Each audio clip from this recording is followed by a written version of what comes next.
Une plainte a été déposée parce que ce comportement est inacceptable. J'ai déposé plainte pour tentative de cambriolage d'abord parce que la première a été ratée. C'est les candidats politiques qui animent la presse. C'est toujours la course à la bad news un peu. Vous militez un peu partout. Plutôt dans la 4e circonscription et je soutiens mes amis encore une fois. C'est Damada qui est dans la 7e. On tient cette conférence pour dénoncer les actions ou le comportement de nos adversaires, et plus particulièrement un de nos adversaires, Henri Gibrel, qui a agressé notre équipe de couleur d'affiche, lui et ses amis, entre guillemets, en tout cas ses hommes qui travaillent pour lui. Et je pense qu'en tant que député de la République, c'est un comportement qu'il ne peut pas avoir, qu'il faut absolument dénoncer. Et moi, ma responsabilité en tant que candidat, c'est de protéger mes équipes et de faire en sorte aussi que les citoyens qui sont appelés aujourd'hui à choisir un député sachent quels sont ses comportements et la manière dont il fait campagne. Pourquoi cet acharnement contre vous? Bonne question, il faudrait la poser à celui aujourd'hui qui nous agresse. Moi, je fais ma campagne tout simplement en développant mes actions, en développant ce que je propose pour le territoire. Lui a choisi de nous agresser.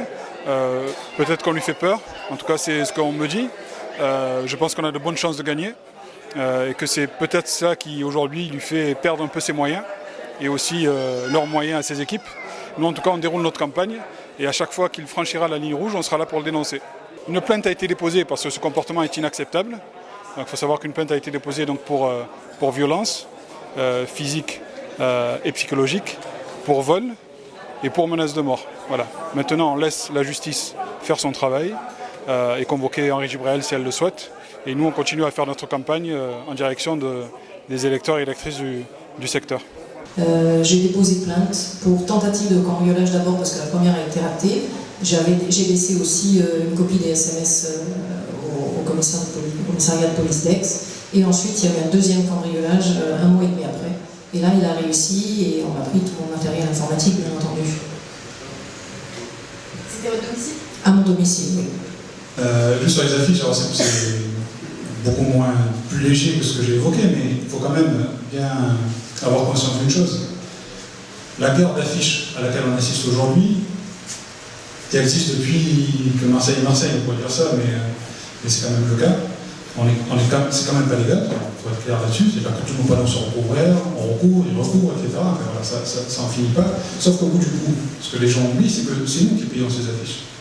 Et que la plupart de ces candidats qui font plus de 5%, parce que la plupart de ceux qui ont des affiches et qui recolent justement, qui ont les moyens de financer des affiches, sont des gens qui ont quasi la certitude d'avoir plus de 5%. Tout simplement pour m'intéresser aux problématiques que rencontre tout simplement notre parti, La République En Marche, sur de nombreuses circos par rapport à des projets antidémocratiques que mènent les autres partis tout simplement. Ça vous a pas affaibli? Ça nous affaiblit pas du tout, tout ce qui ne nous tue pas nous rend plus forts. Donc on est toujours présent, toujours vivant et on va aller au devant pour mobiliser les citoyens et un électorat. D'où vient ce problème? Écoutez, entre les agressions envers les personnes qui font l'affichage le soir ou alors les fausses rumeurs, de nombreux problèmes issus de la presse, issus des candidats politiques. Mais en fait, c'est les candidats politiques qui animent la presse. C'est toujours la course à la bad news un peu, au fake.